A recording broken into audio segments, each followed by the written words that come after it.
Hello everyone, welcome to the tutorial on 3D Slicer. My name is Pawan. In this tutorial, I will demonstrate the process of installing Slicer Jupyter extension, and I will also give a demo of how to use Python to segment skin from BrainMRA. So let us get started. Let us first open the extension manager and search for the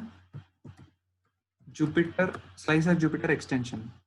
Let us install this extension. Now that it has downloaded, let us restart the 3D Slicer.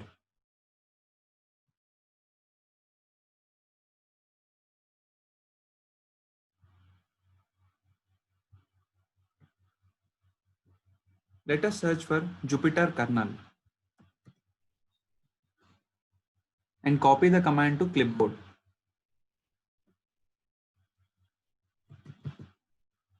We have to paste this in the Anaconda PowerShell prompt.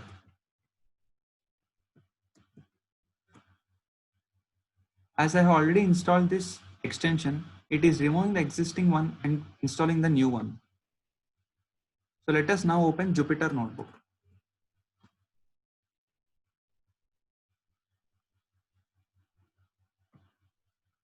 As I have installed the extension, it enables me to open a Slicer 4.10 Slicer Jupyter Notebook to control the 3D Slicer using Jupyter. I have already created a Python notebook containing the code to segment skin from BrainMRA data. So let us first load the data, MRA brain data from the Jupyter notebook. This display command displays the sample image. As you can see, it is also opening in the 3D slicer as it controls the 3D slicer. As you can see here, application is managed by Jupyter. So let us now perform segmentation. We use the VTK MRML segmentation node class for segmenting the skin of using the MRA brain data.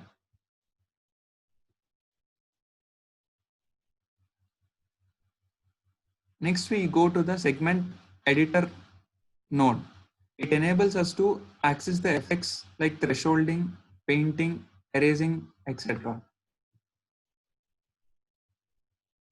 So let us now, it also creates master volume and segmentation classes. And now we have to segment the skin by setting limits on the thresholding. I have set the lower limit to 35 and the higher limit to 695 to threshold the skin of the brain MRA image. Let us see the result. As you can see, it has selected the thresholding limits. And this will also be reflected in the 3D slicer. And now I'll perform smoothing on this image. And this is not a automatic segmentation, but it is a semi-automatic segmentation because I have to set the limits manually to segment the part we want. And as you can see, this is a more smoother image compared to the previous one. Now finally, let us view the 3D representation of the face. This is created by the segmented skin from the brain MRI data. And now let us convert it into a STL file, and this types of file is used for 3D printing.